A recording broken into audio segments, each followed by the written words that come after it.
لقد طلب أقوام العلم فصدقوا مع ربهم فصدق الله معهم. فيا لله من قبور تنورت لأهلها بالعلم والعمل، يا لله من أقوام ارتحلوا من الدنيا وبقيت آثارهم وعلومهم ترفع بها درجاتهم وتكفر بها خطيئاتهم. يا طالب العلم استفق من المنام وانتبه من الغفلة وتذكر ربك ذا الجلال والإكرام. إن الأسى والشجا أننا ما قدرنا الله حق قدره، ما أسفنا على راحة الأبدان ولا على صحبة الخلان ولا على ما يكون وما كان، ما أسفنا والله إلا أننا ما قدرنا الله حق قدره. هذا العلم ليس محلا للخمول، هذا العلم ترجف به القلوب. كيف تنام وأنت في ذكر الجنة والنار؟ كيف تنام؟ كيف يلذ النوم من لا يعلم يسلم في أخراه أو لا يسلم؟ كيف تتلذذ بالراحة والخمول وأنت في سلعة الله عز وجل التي تنتظرها أمة من بعدك؟ عار على طالب العلم أن لا يقدر الله حق قدره. لقد فاتت الدنيا ومضت بزينتها وزخارفها، فتبا لدنيا أبعدت طالب علم عن الله. وطوبى ثم طوبى لمن عظم الله حق تعظيمه وأجل الله حق جلاله وعرف لهذا العلم حقه وقدره.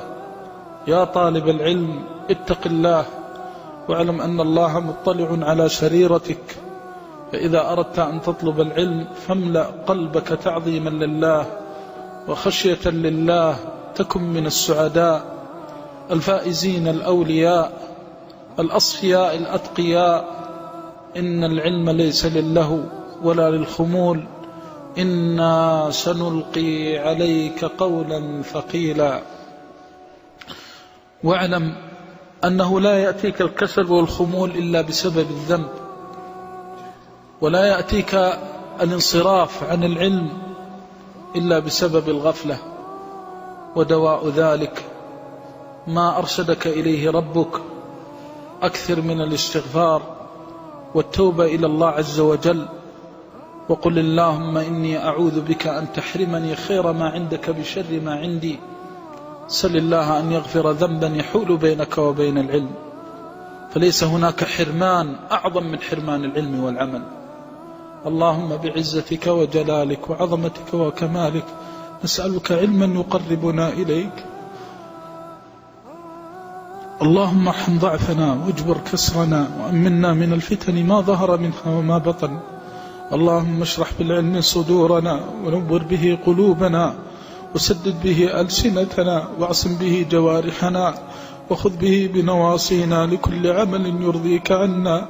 اللهم إنا نسألك علما يقربنا إليك، اللهم إنا نسألك علما يقربنا إليك.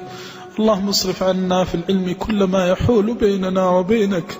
نعوذ بوجهك من الرياء، نعوذ بوجهك من الرياء، نعوذ بوجهك من السمعة. اللهم اجعلنا ممن خافك واتقاك وابتغى رضاك فألهيته عن كل سمعة ورياء، وملأت قلبه بتقواك وخشيتك فجعلته من الأصفياء. اللهم خذ بنواصينا لما يرضيك عنا. اللهم اجعل حظنا في هذا العلم أوفر الحظوظ، اللهم اجعل حظنا في هذا العلم أوفر الحظوظ، واجعل علمنا شافعا نافعا يوم لا ينفع مال ولا بنون إلا من أتاك بقلب سليم. اللهم سلم قلوبنا منا، اللهم سلم قلوبنا، سلم جوارحنا، وارض عنا في ظاهرنا وباطننا. اللهم إنا نعوذ بوجهك أن نريد بهذا العلم غيرك، اللهم إنا نعوذ بوجهك أن نبتغي بهذا العلم سواك. اللهم قو عزائمنا، اللهم قو عزائمنا وشيد في العلم أركاننا. اللهم قو في العلم سلطاننا وثبت به أركاننا واشرح به صدورنا ونور به قلوبنا وقبورنا. اللهم أنت الله لا إله إلا أنت، نسألك أن ترحم مشائخنا وأن تجزيهم عنا خير ما جزيت عالم عن علمه. اللهم ثقل موازينهم، اللهم ثقل موازينهم واجزهم عنا خير ما جزيت عالما في تعليمه، واجبر كسرهم واغفر ذنبهم. اللهم نور قبورهم يا إله الأولين والآخرين. اجزهم عنا وعن الإسلام والمسلمين خير ما جزيت عالما عن علمه، وارزقنا الوفاء واجعلنا من البررة الأتقياء، وسلمنا من الفتن ما ظهر منها وما بطن، وألحقنا بهم على الوجه الذي يرضيك عنا، ولا تجعلنا من بعدهم خزايا ولا مفتونين ولا مغيرين ولا مبدلين. ثبتنا على الحق يا أرحم الراحمين.